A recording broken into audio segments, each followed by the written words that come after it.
Yeah, I know. I keep finding these Klopp tactics. What can I say? I'm a Klopp fan.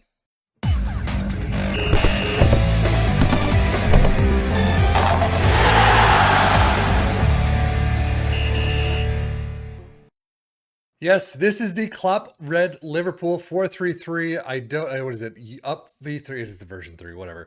And as you can see, it is a standard 4-3-3 positive mentality, sweeper keeper in attack, complete wingbacks on attack, both left and right, ball playing defenders in in the center spots, DM in support, a box to box in support, a CM in attack, two inside forwards in attack, and then an advanced forward up front.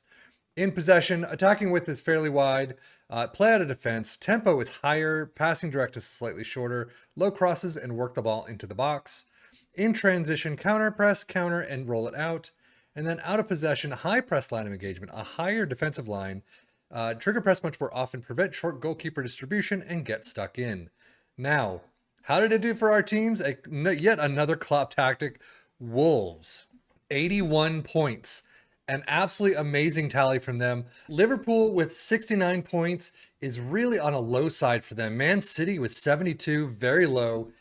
Every save, obviously, like I keep saying, is going to depend on how all the others do. But Wolves at 81, tops of the league, 7 lost, 6 drawn, 25 wins.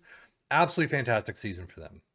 Now, before I continue with Wolves' schedule, since we always go from the winners all the way down through the table, my camera just kicked the bucket, so I had to change this other one, which isn't great, but that is why I had some camera funkiness. But anyway, as you can see, Wolves starting out the season not great. I mean, August, not having a good time at all. But from that point on, from September through, 2 losses, and that is it. Picking up all the points. Tottenham losing out, though. EFL Cup fourth round, 3-5. You continue on in the FA Cup all the way to the final, which you actually win against Newcastle. Two teams that we're taking a look at are in the FA Cup final, and Wolves win it. That's actually amazing. They've gotten a double trophy this season, which is absolutely unheard of. Newcastle's schedule starting off a heck of a lot better. I mean, they still can't get past Liverpool, but their October looks pretty bad. I mean, a couple of wins is okay, but not great overall. They don't have any December friendlies whatsoever. You do come back again. Liverpool 1-4, same scoreline. EFL Cup quarterfinals is where you bow out. We already know they make it all the way to the FA Cup final and lose 1-2. I will say they've got some really nice runs in here and a lot of points picked up, but then you've got a couple of points. Liverpool 1-2. I mean, they just can't get it past. But Brentford 0-1. Nottingham Forest 2-3, 1-3, 1-2 against Wolves. You probably could have picked it up a little bit on a couple of these matches and done a little bit better. But overall, I mean, to be honest, their point tally at 64 is probably on the average side. It's not the greatest, maybe a little above average. I don't know. No, it's Newcastle. So, but I think you could still pick it up. I mean, 64, 65, 66, 67. This is a really tight race in the top four. And at this point, I think you could have done a little bit better if you'd taken control of it yourself. I mean, Tottenham's schedule just does not look all that great at all the first half. September through October definitely would have been fired. But, I mean, you continue on the EFL Cup Champions League. Do you continue on?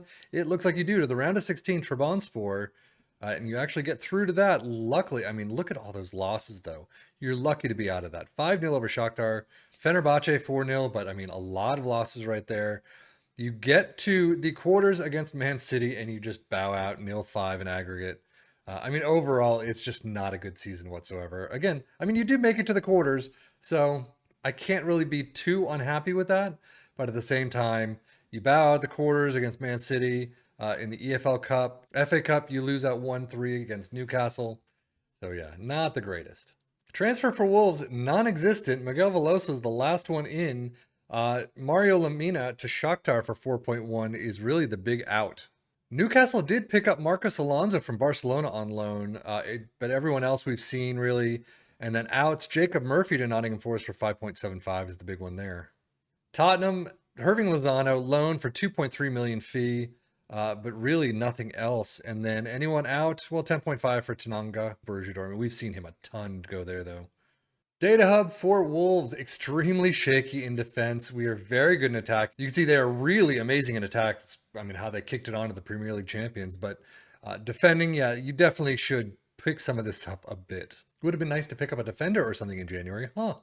Newcastle, same thing, just a little bit less. A lot of these numbers look very similar to Wolves, but just a little bit on the shorter side. Would love to have seen some of that grow. Tackles attempted per game is higher, which is nice, but everything else is really at or really under the Premier League average. Tottenham having a bit more of an attacking side overall, but not the numbers just don't stack up to Wolves. But team defending still looks about the same, probably halfway between Wolves and Newcastle. Squad wise, Wolves for the last five, almost everyone is in there. 768 for Cunha. Wow, fantastic job. Newcastle squad, not quite as much, and especially on the general overall average rating, but still looking not too bad. Tottenham definitely looking a lot worse than the other two. They've got a couple of good numbers, but still overall not the greatest. 666 for Bettenker, 43 plus 5 appearances. Ouch. Premier League overview for the team. Most goals, definitely Wolves, 89, 71 for Newcastle. Tottenham in there for 63. Fewest shots against Tottenham and Wolves. You got most dribbles made. Wolves, 782 to Newcastle, 755. Tottenham all the way down at 703. Liverpool not even in the list. Fewest conceded, nobody. Shutouts, nobody. Newcastle with most tackles won, and Tottenham under there as well. Best pass completion, nobody. Most shots for Wolves, Newcastle, and Tottenham all in there. Most points per game, as you would expect. Wolves in number one, 2.13, and then Newcastle 1.68. Pretty much as you'd expect. Player overview, nothing new. Haaland with 27, Mitrovic with 23, but Kane with 16, Cunha with 15, Isaac not even in the list. Most assists, there we go. Pablo Sarabia 17, Trippier's 14, and then Porro with 9. I mean, a bit of a stretch, not too bad. Most player of the match awards, Cunha, Isaac, and Traore are all in there with 5 and 6 apiece. Most dribbles made, nobody. Fewest conceded, Nick Pope and Livakovic. Most shutouts, most tackles, not, wow. Most key passes, so there's Sarabia back at almost the top, 139 to Kieran Trippier's 168. Pedro Porro in there with 85. And then most shots, Ruben Neves in there with 101, but not on the most goals list. Overall, Traore and Cunha with 18 goals apiece. Not a great overall tally. However, the two of them together at 18 is not too bad. 7-4-1 though for Traore. 21 assists for Sarabia. Nice. And Cunha was 7th player in the match awards. 3 red cards for Cunha as well. Wow.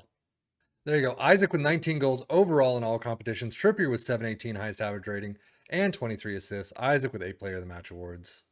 And then Tottenham, 21 goals for Kane. Porro with 703 highest average rating. That is not good at all. Porro with 21 assists, and then Porro again, 4th player of the match awards at complete. But overall, Wolves storming to the top of this one. Absolutely a fantastic job by them. Again, 81 points you would not expect a Premier League champion to be. You'd expect, Man City, Liverpool to have something higher than that, but hey, Wolves pulled it off. 81 points is a fantastic result. So anyway, I got to say, Tottenham at 52 points is not good at all. They really failed this tactic. They may have had some injuries. I don't know. But Wolves definitely the story of the day. But that is it for me, Stefan FM, for the Football Manager blog channel, saying thank you as always for watching. Take care and enjoy.